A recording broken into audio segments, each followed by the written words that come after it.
I guess Palsteron here, and today I'll talk about the most underrated skill currently in PoE, which is Kinetic Blast of Clustering. Now, that's a pretty big statement to make, and I'm going to run you through why that is. So, usually when it comes to underrated skills, very often they are just clunky skills, right? They maybe do a lot of damage with some weird interaction. Somebody makes a video about it, but you're like, that's cool to look at, right? For example, my last video about word stacking, it's like, that's cool to look at, that's a cool interaction, but I don't necessarily want to play it, but it's cool that it exists. Not with this one. This is a blaster. This is a clear speed monster. So here's what the skill looks like. Now, so you understand how the skill works. Kinetic Blast of Clustering. If we remove everything here, I'm gonna remove my spell slinger, remove this. This skill on its own looks ridiculously bad. It's basically, when I saw this skill for the first time, I didn't think about anything. I was like, oh, GG's playing it safe again, right? Like, you have to connect with this projectile.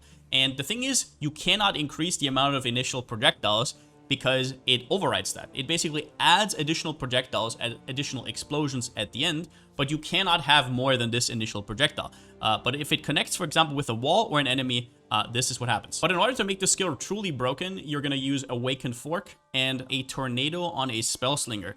What happens basically is Spell Slinger will, whenever you cast the attack, will trigger a Tornado. Your projectile can collide with that Tornado, and then the forks will go out and the returning proj will basically return all those projectiles.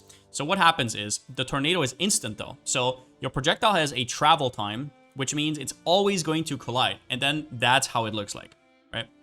This is how it will look like. Now, don't worry, I just put this MTX on so you can see how ridiculous this skill is and how far the AoE goes, because the Celestial Kinetic Blast effect is actually really deceptive. You don't really see it as good as the normal Kinetic Blast, and I wonder if this is one of the reasons why people have not been trying this skill too much. Because it doesn't look like much. Now, in order to show you this skill, though, I will quickly do an A-bomb to kind of show you this. So I have so many things to talk about here, just so you know. There's a lot of intricacies about this skill, and I think it is probably among the best clear speed skills in the game. Let's just put me here real quickly. So it's a tier 17 map. I literally just leveled. I went out of 5 ways at level 92. I just put this together. I don't really have any gems in there, so maybe I'm gonna die. I'm not 100% sure if I'm capped. I think I should be. Yeah, barely capped. That's good.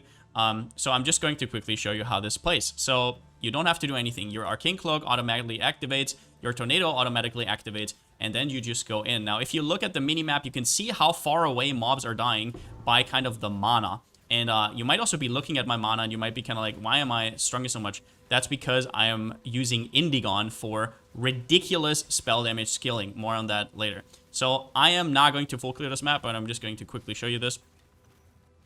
This skill is pure Fizz. So what you're seeing as well is a result of Fizz Explodey, which has made quite a return this league because of tier 17s, obviously, but yeah, just in general. This is a Headhunter build as well, so you don't need the expensive belt, which like if you told me 10 years ago I would say this, I would be like, okay. But yeah, you don't need a Mage Blood for this. You actually want a Headhunter if you're blasting. I'll quickly show you the single target here. Let's just start here. Boom. As you can see, the overlaps, I can't even tell you how much. Like my PoB DPS, okay, is kind of like chilling right now. My PoB DPS on this is like 10 million, which, yeah, we all know that is not 10 million, but okay. So let's quickly look at this. I'm just gonna zerg it down. I don't know exactly what this map has, but yeah. The single target is nothing to scoff at, which very much depends on how your walls are. This is just increased LE damage. Yeah, there's nothing more in this map. Now, just in case you think this is only good in like kind of enclosed maps, I will quickly show you an open map as well, just a Jungle Valley, clear a Legion kind of. The Tornado in this build basically makes it so everything forks out like crazy. And yeah, like there's absolutely no problems, no matter the layout. This was often a issue with, for example, KB, right? It's really good in Toxic Sewers, really good in, for example, A-Bomb that I just showed you, but open maps not as good. Now, don't get me wrong, Kinetic Blast is, I'm gonna say a lot of Kinetic Bolt in this video, most likely. Just forget that. It is Kinetic Blast, right? Is obviously a absolute clear speed beast, but so is this skill. I would actually compare it to like that skill, and that skill is literally the best. So I'm just gonna quickly show you the Legion clear here. I don't think I have any Legion nodes, so it's not like they take more damage or anything, but yeah, the Explodey, and the Fork is just carrying it. As you can see, there's absolutely no problem in outdoor maps. Sometimes lucky, never lucky. All right. Lightning Res? Never lucky. Tornado and Fork will change the equation here. So what happens is, this is you, right? This is your projectile that starts flying out. Automatically, with Spellslinger, you cast a Tornado in front of the projectile because that's where you aimed.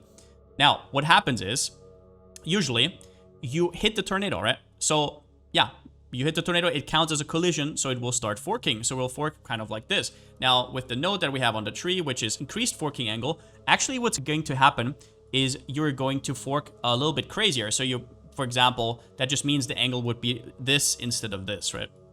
Okay.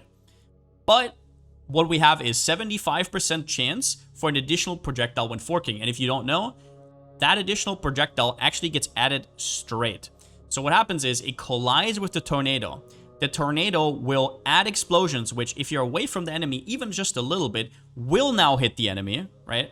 So the projectile from the Tornado makes these explosions around it that we just talked about, and they will collide with the enemy. But then also you have a 75% chance that the initial projectile goes straight through and will also hit the enemy. And if there's, for example, a wall behind the enemy, now all these explosions will also overlap on the enemy because they have nowhere else to go. And then you add returning projectiles on top, which can also on the way back, basically when you hit a wall, it comes back immediately. And on the way back, it can also hit the Tornado, or it can hit anything on the way. And remember, you do not just return the initial projectile. You have been forking 3 projectiles that all will fly back. What I'm trying to say is, if you build this correctly, which is, in my opinion, either with Fork or with something like Deadeye and Wall Chain, and maybe even Ulaman's Gaze, so you get 50% Wall Chain. I prefer Fork personally. This skill is ridiculous mechanically. Now let's talk about why this skill is so good, finally.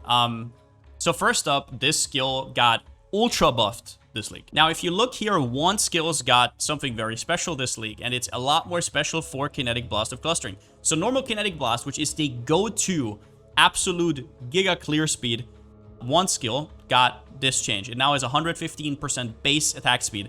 Same as Kinetic Blast of Clustering, it got the same buff.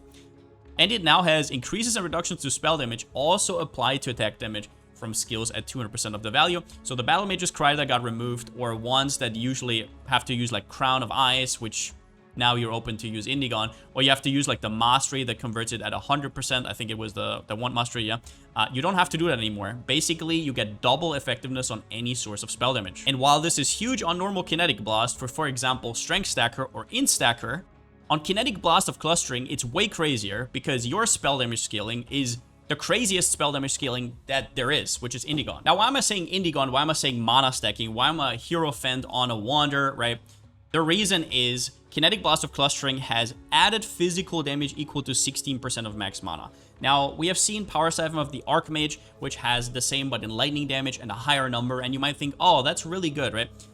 But you have to understand just how good physical scaling actually is. This allows you to scale a lot of physical added as, and it also allows you to actually have 2 stat sticks as your weapons. And being a Fizz skill also allows you to make Headhunter that much more insane. On top of that, for Headhunter, not just are you Fizz, you're also an AoE and projectile skill, which, as you might know, are get the most out of Headhunter. Now, the ability to have 2 stat stick weapons is obviously crazy because you can use 2-time Haunted by Tormented Spirit, which is this league's chase enchant that is just ridiculous. It gives you 35% increased movement, attack, cast speed. It also gives you 35% increased damage, and then a random Tormented Spirit mod, which can range from insane to useless. And being able to have this on a mana stacker and a Fizz build means you can get a lot of flat mana. I'm talking 150 per wand. I'm talking 40 Fizz as extra, and you still get your attack speed, still get your crit. The multi is also global. You also get spell damage, which once again gets added at 2 times the effect. Now, another thing that's really nice that a lot of the instackers out there will know is it's really cool to have a blaster that actually doesn't fall over, right? You don't have to go Deadeye. You don't have to go some Sublime Vision that costs like a Mira. Your innate defenses are actually just there, right? And you have that as a mana stacker. I didn't do Uberlap yet, but you have it as a mana stacker. You have Sanctuary of Thought, you have Divine Guidance, you have Mind Over Matter, and you have Open Mana. And you also have Life Leech, Mana Leech, and you also have a huge Energy Leech right here, which you can also leech on attacks if you get something like Stormdrinker. Now, we need to talk about the Indigon scaling on this build. Indigon is a extremely powerful item with a huge downside. Now, if we think about how this usually plays out, Indigon usually stifles your mana cost at some point. There are graphs that you can look up where you can kind of calculate the perfect mana cost for you to actually, I don't know, be good on Indigon and have a very smooth transition. But basically all you need to know is whenever Arctic Armor activates, that does count as consumed mana. And while attack skills usually do not need as much mana cost right here, you can see it will trickle down to like 21. Whenever Arctic Armor activates, it actually goes up, and then you start casting, and now you're ramping up because now that mana cost goes higher and that mana cost goes higher, right? And the thing that happens is twofold: leech, and also I have here the 10% chance to recover 10% of mana when you use a skill, which you can also get on a Watcher's Eye, which I think I have here, up to 15% chance on top. This plus leech plus mana on kill will completely sustain you, even with high attack speeds. Attack speed is a very important scaler on this build because it makes it so you can consume more mana. A nice thing about scaling physical is also you're not as reliant on Arcane Cloak. We all know this thing where you take Arcane Cloak in PoE and you're like, oh, I do so much damage. And then you realize that while Arcane Cloak is down, you actually deal less than half the damage. On this build, it's only like kind of like 30% more. It's more the consuming mana part that actually gives you damage, which is also why you will see that at least currently I'm not even using increased duration on Arcane Cloak, so I get more Arcane Cloak procs. Now, don't get fooled by the Headhunter or the Indigon or something like that. Oh, I don't need to use Mage Blood or something. This build is still very expensive, right? Like 2 Tormented Spirit Enchants is not as bad as an Instacker, don't get me wrong, but these items are definitely nothing to scoff at. As well as that, this Cluster Jewel can be a little bit annoying to make, although with Fractures, it's actually not as bad. Now, in terms of what I'm doing on this build, I'm barely functional right now. I just started it right now. I don't have a Focused Emmy, which I definitely want to craft at some point. My flasks, I still have a Gold Flask here. It's pretty much scuffed. I don't have all my gems leveled. So we're going to see what's going to happen. I still have a lot of levels to gain, which is going to give me, I'm probably going to go with stuff like Discipline and Training, get some extra mana, maybe this Hanging Node right here. I'm going to assume it's going to do quite a bit more damage once I actually min-max this one. I can already tell you with 100% certainty that this will have a build guide. No ifs or buts or anything. This is going to be my build of the league. Personally, like just playing it for half an hour, I'm already addicted. Either way, sorry for the undercooked video. I just needed to get this out. I'm so goddamn stoked. If you want to check the build out, if you want, over on twitch.tv/Palsteron. But either way, hope you guys have a good one. See you when the build guide is out. And since I still don't have a slogan, see you next time.